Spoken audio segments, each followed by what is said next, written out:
John Jebaraj அடுத்த பாட்டு விட போறாரு. இது வரைக்கும் இல்லாத அளவுக்கு அந்த பாட்டு ஹிட் அடிக்கும். நீங்க பாருங்க, நீங்க நினைச்சு கூட பார்க்க மாட்டீங்க அந்த அளவுக்கு அந்த பாட்டு ரீச் இருக்கும். ஆனா பரிசுத்தம் இருக்கா? நான் ஜட்ஜ் பண்ணல. மரமானது எதுல அறியப்படும்? கனியினால அறியப்படும். Give your justification to the church. சபைக்கு உன்னுடைய ஜஸ்டிபிகேஷனை கொடு. ஏன் என் மனைவியை விட்டு நான் பிரிஞ்சு வந்தேன்? என் மனைவி குடிகாரியா, விபச்சாரியா, கொலைகாரியா, ஏமாத்துக்காரியா சொல்லு. கர்த்தர் ஏத்துக்க மாட்டாரா? இன்னைக்கு வந்து நிக்கிறது சைடு சிக்கோட கீபோர்டு தாமா நிக்கிறாரு.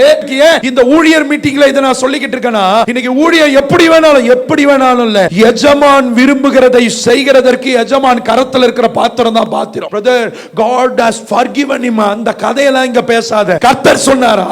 கர்த்தர் சொன்னாரா மன்னிச்சிட்டேன்னு? வாலிபர்கள் உங்களை கெடுத்துக் கொள்ளாதீங்க. எப்படி வேணாலும் இருந்துட்டு ஊழியம் செய்ய முடியாது. இப்படிதான் இருக்கணும்னு வேதம் சொல்லுது. தன்னை தான் சுத்திகரித்துக் கொண்டு எஜமானுடைய காரியங்களை செய்ய, நற்கிரியைகளை செய்ய ஆயத்தமாக்கப்பட்டவன் தான் கனமுள்ள ஊழியக்காரன், ஊழியக்காரி. சிம்சோன் வாழ்க்கையை கவனிச்சீங்களா? விபச்சாரமும் இருக்கு, காதலும் இருக்கு, காம விகாரமும் இருக்கு. கதை உடைச்சு தோல் மேல வைக்கிறார். பயங்கர ஹிட், டாப்புக்கு போறாரு. ஆனா என்ன பிரயோஜனம்? முடிவு மரணம். வாலிபர்கள் வஞ்சிக்கப்படாதீர்கள். ஏன் கத்து கத்துனா வஞ்சிக்கப்படாதீர்கள். ஒருத்தனுக்கு கிடைக்கிற நேம், ஃபேம், புகழ், உயர்வு நோ. நல்லா கவனித்துக் கொள்ளுங்க. ஆண்டவருக்கு முன்னாடி போய் ஊழியக்காரங்க நிக்கிறாங்க. ஆண்டவரே, உம்முடைய நாமத்தில் பிசாசுகளை துரத்தணும், பாட்டை ரிலீஸ் பண்ணோம், வர்ஷிப் பண்ணோம். இத்தனை தேசத்துக்கு பிரிஸ்லி போயிருக்கிறான். இதெல்லாம் ஊழியம் செஞ்சிருக்கான். காட்டு கத்தி இருக்கான். திருமணமாகி 900 நாள் 600 நாள் மனைவி பிள்ளைகளை பிரிஞ்சு ஊழியத்துல ஓடி இருக்கான். 2/3 ஆஃப் த மேரேஜ் லைஃப் மினிஸ்ட்ரிக்கு நாம அட்மிட் பண்ணிருக்கான். என்ன பாருங்க ஆண்டவரே, என்ன ஏன் சித்தத்தை நீ செய்யல? நீ நான் விரும்புற சுத்தத்துல இல்ல. உன்னை நான் அறியேன், அக்கிரம செய்க காரணே வெளியே போன ஆண்டவர் தூக்கி போட்டுறார். நான் செய்யற ஊழியம் எவ்வளவு பெருசு, எத்தனை ஃபேம், எத்தனை ஆத்மாவை தொடுதுன்றது முக்கியம் இல்ல. இந்த பாத்திரம் தேவ சித்தத்தை செய்திருக்கா, சுத்தமாய் நின்றுக்கான்றது ஆண்டவருக்கு முக்கியம். நானா கூட இருக்கட்டும், கனியை தேடு. அன்பு இருக்கா, சந்தோஷம் இருக்கா, சமாதானம் இருக்கா, நீடிய பொறுமை இருக்கா, தயவு இருக்கா, சாந்த குணம் இருக்கா, இச்சை அடக்கம் இருக்கா?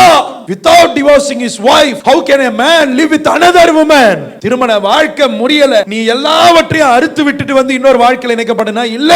ஆனா என்ன சொல்றோம்? ஊழியம் பெருசு. என்ன பெருசு? கர்த்தருக்கு முன்னாடி போய் நிக்கிறப்ப நீ யாருன்னு எனக்கு தெரியாது, வெளியே போன்னுவ. அதுக்காக தான் நாய் குலைக்கிற மாதிரி குலைக்கிறேன். சபையா எல்லாம் ஊழியம் இல்ல. பிதாவின் சித்தம் செய்வது மாத்திரம் தான் ஊழியம். அதுதான் ஜீவன், அதுதான் ஆகாரம், அதுதான் ஆசீர்வாதம். நீ எப்படி வேணாலும் வாழ்ந்துட்டு ஊழியம் செய்யலான்றாங்க. நோ, இப்படிதான் வாழணும்ன்றத என்னுடைய வேதம் சொல்லி கொடுக்குது. என் முற்பிதாக்கள் வாழ்ந்து காட்டிட்டு போயிருக்கிறாங்க. ஆதி ஊழியத்துக்கு வாங்க, ஆதி ஆவிக்குரிய அனுபவத்துக்கு வாங்க, ஆதி அப்போஸ்தல சபையின் அனுபவத்துக்கு வாங்க.